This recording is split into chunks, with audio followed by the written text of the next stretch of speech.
ఇక్కడ ప్రతి సంవత్సరం జనవరి నెలలో సూర్యుడు ధనుస్సు రాశి నుంచి మకర రాశిలోనికి మారిన సంక్రాంతి ముందు రోజు ఇక్కడ జాతర అయితే జరుగుతుంది.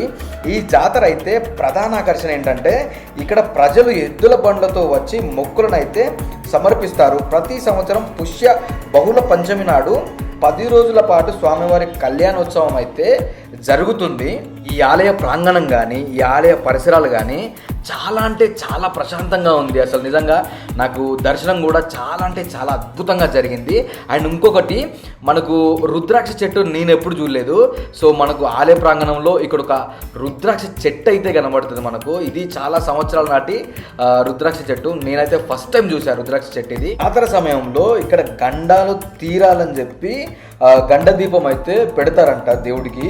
అండ్ వీరభద్రుడికి వెండి బంగారంతో చేసిన కోరమీసాలు సమర్పిస్తే కోరిన కోరికలు తీరుతాయని చెప్పి మనకు